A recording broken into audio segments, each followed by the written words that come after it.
바울과 바나바가 그 비시디아 안디옥에서 전도를 하다가 유대인들의 배척을 받아서 그곳에서 쫓겨나게 되었습니다.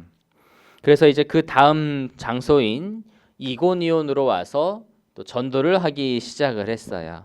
이번에도 유대인들의 그 회당에서부터 시작해서 전도를 시작을 했는데요. 놀랍게도 유대인들뿐만 아니라 헬라인들까지도 허다한 무리, 정말 많은 사람들이 십자가의 복음을 믿기 시작을 했습니다. 이렇게 해서 더 많은 사람들이 예수님을 영접하고 교회는 순조롭게 잘 세워지면 좋을 텐데, 그런데 이번에도 순조롭지는 않아요. 우리 2절 말씀 같이 한번 읽어보실까요? 2절 말씀 같이 읽겠습니다. 시작. 그러나 순종하지 아니하는 유대인들이 이방인들의 마음을 선동하여 형제들에게 악감을 품게 하거늘. 그 본문에서 순종하지 아니하는 이라고 나와 있는데, 이 말은 원어적으로는 의미를 보면은 설복되지 않다, 믿음을 거부하다라고 하는 의미를 가지고 있습니다. 유대인들 중에 바울과 바나바가 전하는 그 복음을 받아들이지 않고 또 거부한 그런 사람들이 있었다라고 하는 거예요. 그런데 그들이 이제 자기만 믿지 않으면 되는데 자신만 있지 않을 뿐만 아니라 이제 이방인들까지도 막 선동을 해서 바울과 바나바에게 악감정을 품게 한 겁니다. 정말 이렇게 전도는 영적인 전투가 이뤄지는 그런 현장이라는 것을 볼 수 있습니다. 그런데 유대인들이 이렇게 적극적으로 사역을 방해할 때에 바울은 어떻게 여기에서 대처를 했을까요? 우리 3절 말씀 같이 한번 보시겠습니다. 3절입니다. 시작. 두 사도가 오래 있어 주를 힘입어 담대히 말하니 주께서 그들의 오른손과 기사를 행하게 하여 주사 자기 은혜의 말씀을 증언하시니. 바울과 바나바는 이고니온에서 오래 있었다라고 말합니다. 복음을 받아들이지 않은 유대인들과 이방인들의 방해가 많이 있었어요. 그럼에도 불구하고 바울과 바나바는 아랑곳하지 않고 오랫동안 이고니온에 머물면서 끈질기게 그리고 담대하게 복음을 전했다라고 그렇게 기록이 되어 있는 겁니다. 그랬더니 하나님께서도 그들의 전도를 도우시는데 흥미로운 표현이 있어요. 3절 마지막 부분에 보면 자기 은혜의 말씀을 증언하시니라고 되어 있습니다. 그러니까 하나님께서 직접 그 당신의 은혜의 말씀을 증언하신다라고 하는 거예요. 증언을 어떤 것으로 하시냐면 하나님의 그런 표적과 기사를 통해서 하나님의 그 은혜의 말씀이 진짜다, 진실이다라고 하는 것을 증언하신다라고 하는 겁니다. 그 전도자가 복음을 전하면요, 이 전도의 열매를 맺게 하시는 분은 바로 하나님이시다라고 하는 것을 우리가 볼 수가 있고, 또 말씀의 씨앗이 떨어져서 열매 맺게 하시는 것이 하나님의 일이시다라고 하는 것을 우리는 말씀을 통해서 볼 수 있는 겁니다. 우리는 전도하면서 많은 결실을 바랍니다. 당연한 것이죠. 모든 것이 다 잘 되기를 바라요. 그런데 이제 그것을 이루시는 분이 하나님이시다라고 하는 거예요. 무슨 말이냐면 우리가 때로는 조금 그 욕심은 조금 내려놓을 필요가 있다라고 하는 겁니다. 요나가 사명을 피해 다시스로 도망가다가 이제 물고기 입에서 이제 3일을 보내죠. 그리고 나서 다시 무트로 올라와서 이제 하나님께 다시금 순종해서 니느웨로 복음을 전하러 갑니다. 그런데 이제 니느웨 백성들을 싫어하는 마음은 여전해요. 그래서 불성실하게 전도를 했거든요.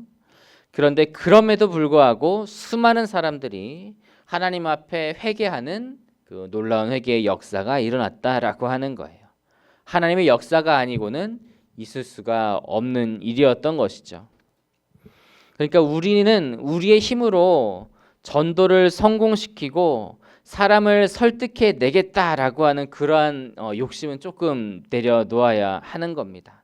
물론 우리가 열심으로 선포를 해야 되는 것은 맞는데 그런 변화 같은 것들은 하나님께서 하실 일이다라고 하는 거예요.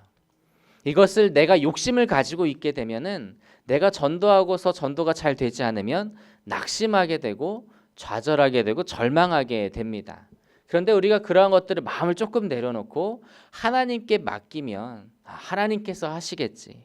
하나님께서 하나님의 때에 아름답게 이루시겠지라고 이렇게 믿음을 가지고 나아갈 수 있게 된다라고 하는 거예요. 그래서 우리는 최선을 다해서 전도하되 하나님 앞에 맡겨야 될 부분은 맡겨야 한다라고 하는 겁니다. 그래서 우리가 해야 할 역할에는 최선을 다하되 하나님께서 일하실 곳에 대해서는 우리가 오직 믿음으로 하나님의 일하심을 바라볼 수 있는 그런 저 여러분들 될 수 있기를 간절히 소망합니다. 바울과 바나바가 이고니온에서 오랫동안 전도를 함으로 인해서요. 믿는 자의 수는 점점 많아지고 그래서 무리가 나뉘어지는 일까지 있었어요. 어떤 말씀이냐면 우리 4절 말씀을 같이 한번 보시겠습니다. 4절입니다. 시작. 그 시내의 무리가 나뉘어 유대인을 따르는 자도 있고 두 사도를 따르는 자도 있는지라. 유대인을 따르는 무리야 뭐 원래 많이 있었을 겁니다. 거기 이미 자리를 잡았으니까요. 그런데 이 바울과 바나바를 따르는 무리도 있었다라고 그렇게 이야기를 해요. 그런 무리가 생겼다고 해요. 이게 비교되어서 이렇게 표현이 되었다라고 하는 것은 그리스도인의 공동체가 유대인 공동체 무리, 유대인을 따르는 무리와 비교할 수 있을 만큼 이렇게 성장했다라고 하는 것을 알려주는 겁니다. 그래서 이제 유대인들의 질투가 더 심해졌고요. 결국 그로 인해서 문제가 터지게 돼요. 우리 5절 말씀 같이 보시겠습니다. 5절입니다. 시작. 이방인과 그 관리들이 두 사도를 모욕하며 돌로 치려고 달려드니. 이방인과 유대인 그리고 그들이 섭외한 관리들이 바울과 바나바에게 달려들었어요. 그들을 죽일 작정이었던 거예요. 그래서 이제 바울과 바나바는 그 핍박을 피해서 도망갈 수밖에 없었습니다. 결국 그들은 이제 오랫동안 머물며 전도한 그 이고니온에서 쫓겨나게 되었습니다. 우리 6절과 7절 말씀 같이 한번 보시겠습니다. 6절과 7절입니다. 시작. 그들이 알고 도망하여 루스드라와 더베와 그 근방으로 가서 거기서 복음을 전하니라. 바울과 바나바는 그 루스드라와 더베 근방으로 피신을 하기에 이르렀습니다. 그런데 복음을 전하다가 이제 핍박을 받아서 이제 도망갈 그런 처지에 이르렀으면 좀 마음도 지치고 낙심되고 좀 쉬고 싶었을 텐데 그들은 그 지역에서 또 곧바로 복음을 전하기를 시작합니다. 어디를 가든지 그곳이 복음을 전하는 사명의 자리라고 그렇게 생각을 했던 거예요. 사실 그 예루살렘 초대교회가 초반에 이제 박해를 받기 시작할 때에 그 성도들도 그러했습니다. 그들이 이제 박해를 받아서 뿔뿔이 흩어져야 했지만 그들이 피해서 그 정착하는 그곳마다 그들은 복음을 전하고 그리고 예수 그리스도를 그 이름을 널리 전하기 시작해서 그래서 복음이 점차 널리 전파되게 된 것이죠. 우리 역시 우리가 어디에 있든지 그 자리가 사명의 자리입니다. 우리 여러 가지의 그러한 각자의 자리가 있어요. 우리의 뭐 가정이 있을 수 있고 우리의 일터가 있을 수 있고 사업장이 있을 수 있고 여러 모임이 있을 수 있고 다양한 자리가 있습니다. 그런데 하나님께서 뜻하시는 바가 있기 때문에 우리를 그 자리로 인도하셨다라고 하는 거예요. 그러니까 우리의 그러한 삶의 자리에서 하나님께서 주신 그러한 사명이 있는 것이고 그리고 그 사명이 무엇인지 우리가 깨닫고 또 감당해 나아갈 수 있어야 한다라고 하는 겁니다. 정말 바라기는 우리가 각자의 자리에서 함께 사명을 잘 감당해 나아갈 수 있는 저 여러분이 다 되시기를 주님의 이름으로 축복합니다.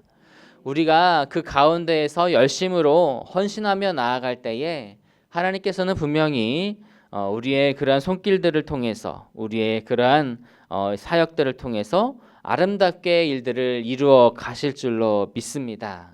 그래서 정말 우리의 모든 삶을 통해서 주님께 영광 올려드릴 수 있는 저 여러분 다 되시기를 주님의 이름으로 축복합니다.